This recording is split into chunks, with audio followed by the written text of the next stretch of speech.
السلام عليكم ورحمة الله وبركاته، كيف حالكم يا جماعة؟ إن شاء الله تكونوا بخير. رجعنا لكم اليوم بحلقة جديدة من سلسلة القصص. قصة اليوم ما راح تكون قصة، راح تكون قضية من القضايا اللي صايرة في أمريكا هالفترة، وقاعد يصير فيها مستجدات، والشغلة هذه unsolved، يعني لسه ما حلت، وقاعدين يسووا فيها تحقيقات هالفترة ومستجدات. راح نبدأ القصة الحين، أتمنى أنها تعجبكم. لا تنسى تجيب المشروب الخاص فيك أو الأكل المفضل لك وتبدأ تستمتع معنا بالقصة. القضية عن 4 طلاب من جامعة إيداهو الأمريكية. الأربع طلاب هم 3 بنات وطالب. 3 بنات، واحدة منهم اسمها كايلي وعمرها 21 سنة، وماديسون عمرها برضو 21 سنة، وزانا اللي عمرها 20 سنة، وأخيرا الولد إيثون اللي عمره 20 سنة. طبعا يا جماعة المسميات اللي هي إيداهو أو آيداهو أو أي شيء، المهم أن أوصل لك الفكرة. هذه اسم ولاية في أمريكا، ويعني أي اسم أو أي شيء يطلع من عندي خطأ أو كذا اعرف أنه بس مجرد تسمية، وأنا يعني أبغى أوصل لك الفكرة لا أكثر ولا أقل. المهم هذول الأربع طلاب كانوا يعيشوا في منزل من مكون من 3 طوابق في مدينة موسكو. وموسكو هذه مو المدينة الروسية اللي نعرفها، لا، موسكو هذه اللي موجودة في ولاية إيداهو الأمريكية. في يوم 12 نوفمبر في عام 2022 نشرت كايلي هذه الصورة وكتبت عليها: أنا محظوظة إني محاطة كل يوم بهؤلاء الأشخاص. وبعدها بيوم انقتل 4 أشخاص من اللي موجودين بالصورة ومنهم كايلي. الخبر كان مفجع لأهل الولاية وأهل المدن المحاطة، لأنه ولا مرة من 7 سنوات حصل جريمة من هالجرائم القتل. بعد ما صحيوا السكان على هالخبر حذرت الشرطة بأنه في قاتل ما بينهم متسلسل ولازم يتم البحث عنه. Based on details at the scene, we believe this was an isolated, targeted attack on our victims. We do not have a suspect at this time, and that individual is still out there. We cannot say that there's no threat to the community, and as we have stated, please stay vigilant, report any suspicious activity, and be aware of your surroundings at all times. الجريمة كانت بشعة بطريقة غير طبيعية. القاتل استخدم أداة حادة لطعن وتمزيق ونحر ضحاياه ال4 في هذا المنزل المشؤوم. من كثرة الدم اللي كان موجود تسرب وطلع خارج البيت، والموضوع كان مرة مفزع. والغريب في الموضوع انه لم يتم العثور على القاتل ولا سلاح الجريمة ولا حتى دليل على هذا الشيء. الطلبة ال4 اللي انقتلوا، كايلي وميديسون وزانا وإيثن، هذولي كانوا أصدقاء منذ الطفولة، وإيثن وزانا كانوا في علاقة غرامية. بس ترى هذا البيت ما كان فيه ال4 أشخاص بس، لا، كان فيه 6 أشخاص. الاثنين الزيادة هذولي اسمهم بيثاني وديلان. هذولي اللي كانوا الزيادة اللي موجودين في الصورة اللي تصوروا فيها قبل جريمة القتل. بس يا ترى وين كانوا وكيف ما كانوا موجودين وقت الجريمة؟ هذا ما نعرف. الدور الثالث كان للبنتين كايلي وميديسون، والدور الثاني كان لزانا وإيثن اللي في علاقة غرامية، والدور الأول أو الأرضي كان لبيثاني وديلن اللي ما انقتلوا. بيثاني وديلن كانوا يقولوا إنه ما في أي صوت لما كانوا نايمين، ولا سمعوا أي صوت، والدنيا كلها كانت هادية، وكانوا نايمين في ليلة جميلة وبدون أي مشاكل أو شيء. وبعد هالنومة صحيوا وشافوا الدورين اللي فوق انصعقوا، وشافوا جثث أصحابهم وكثرة الدم اللي كانت صايرة، ومن قوة الصدمة أصابهم إغماء ودوخة وفقدوا الوعي. بعد ما استوعبوا اتصلوا على الشرطة وعلى أصحابهم وقالوا لهم الموضوع. Know how this happened or anything else at this time. Moscow police say they responded to the area around noon Sunday after they had reports that someone was unconscious. بالرغم من انه كان البيت فيه كلب حراسة، بس ما انتبه الكلب او اصدر صوت او سوى شيء، يعني ما نبه اصحابه انه في شيء خطير قاعد يصير. وكمان البيت له رقم سري، يعني مو اي احد يقدر يدخل البيت. كل هذه العلامات كانت بداية لسلسلة من الالغاز في هذه القضية. Former tenant posted this photo and says all 6 bedrooms had combination locks. It's believed the students had a lock on their door similar to this. This is a keypad lock. You press the code that was pre-programmed in, push down on the lever handle, open the door, and then close the door behind you. في ناس كثير اتهموا في القضية بيثاني وديلان عن انهم هم اللي قتلوا وهم اللي سووا هالمصيبة، بس انه اللي قلل من هالشكوك انه كان في شخص ساكن زمان وبالفعل ما كان يسمع أصوات في الدور الثاني ولا في الدور الثالث، وهذا طبعا ينفي كلام الناس. ومن اللحظة اللي أعلنت الشرطة فيها عن وجود قاتل انشغل الرأي العام والسوشيال ميديا بهالموضوع وبهالقضية، والشباب اللي في السوشيال ميديا أو الناس اللي بالسوشيال ميديا قاموا كل واحد يقول نظريته ويحقق من راسه زي كذا، كل واحد قاعد يقول كلام وزي ما انتم عارفين. بس ما ننكر انه هذا الشيء ساعد كثير في مجريات القضية وسبب شوي تشويش لأفراد الشرطة في التحقيق. And with the online community, they may be able to triangulate some details between photos that may go missed by the detectives on the case. So in one circumstance, it is highly effective to have that many more eyes that could point out something that's critical to the case.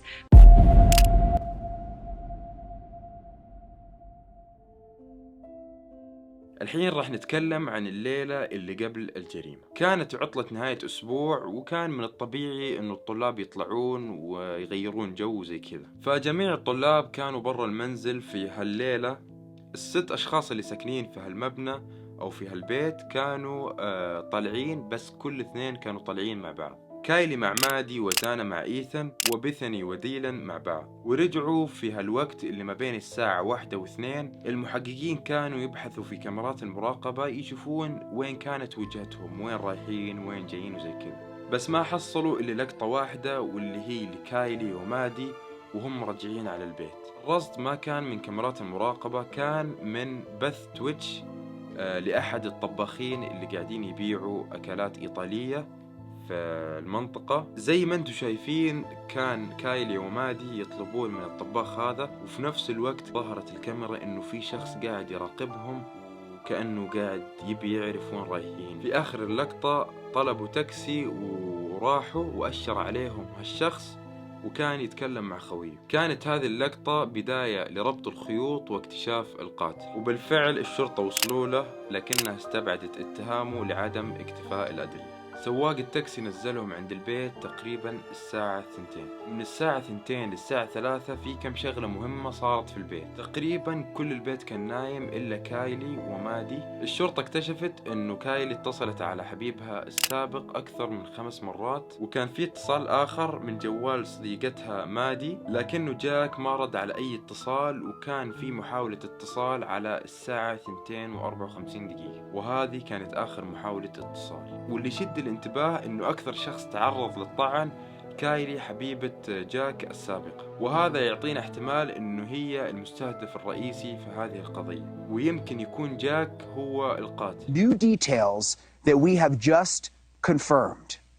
News Nation is learning that Kaylee Gonzalez's injuries were significantly more brutal than her best friend Maddie's injuries, which may end up being a very, very important piece of evidence when it comes to determining who the target was in this attack. في واحدة من الضحايا اللي هي زانا وجدوا في يدها آثار مقاومة، كأنها حاولت تمنع القاتل، والمفروض أنه يكون في حمض نووي يوصلهم للقاتل. بس القاتل كان ذكي جدا لدرجة أنه حاول أنه يخفي أي شيء وراه، وهنا تضعف احتمالية أنه جاك هو القاتل. بس الشرطة جابوه وحققوا معاه في هالتهمة وتم استبعاده. To one student, and I agree with this, it was twice removed from the person that said it, Kaylee, but Kaylee 2 months ago complained about a stop. قبل شهرين من هالقضية أرسلت كايلي للشرطة بلاغ إنه في شخص كان دائما يطاردها بعد الدوام، والشخص هذا كان مطلوب، ولما راح للشرطة تم إسقاط القضية عليه لأن الشخص هذا بس كان مهووس وزي كذا،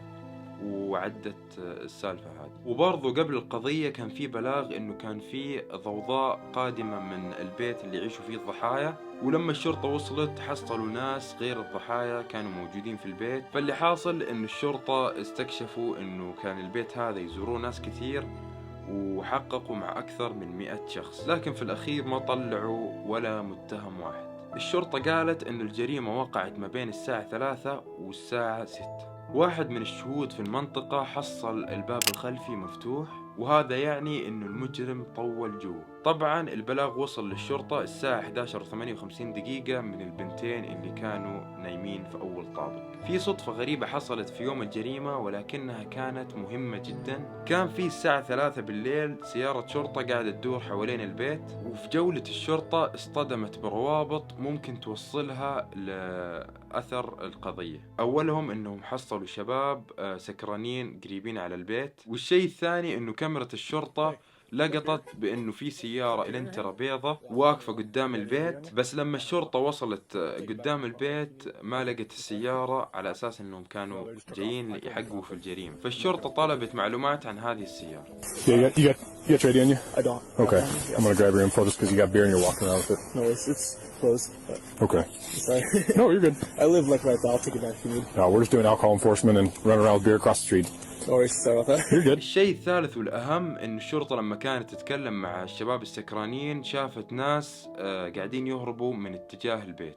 الشرطة صدمت الجميع وأعلنت بأنها قبضت على المشتبه الرئيسي، وهو بريان كوهبرجر، معليش على الأسامي بس إني ماني عارف انطقها، واللي عمره 28 سنة، وهو طالب دكتوراه في قسم العدالة الجنائية وعلم الجريمة، ومدرس مساعد في جامعة ولاية واشنطن اللي تبعد 15 دقيقة تقريبا عن مدينة موسكو. الشرطة في مؤتمرها رفضت إنها تقول عن أي شيء أو أي معلومة تخص دواعي اشتباههم بهذا الشخص. تحفظوا على المعلومات بسبب أنه التحقيق لازال جاري. كثير من المحللين قالوا أنه الاشتباه بهذا الشخص بسبب العثور على حمضه النووي على جثة أحد الضحايا، ولكن هالكلام غير رسمي حتى الآن. ولكن ما يزيد تأكيد هذه النظرية هو وصول فرقة تنظيف مسرح الجريمة في المنزل، مما يوحي بأنهم راح يشيلوا الأدلة بعد تأكيد العثور على القاتل. عموما الشرطة قالت بأنه راح يتم تزويد الإعلام بكل التفاصيل في القريب العاجل.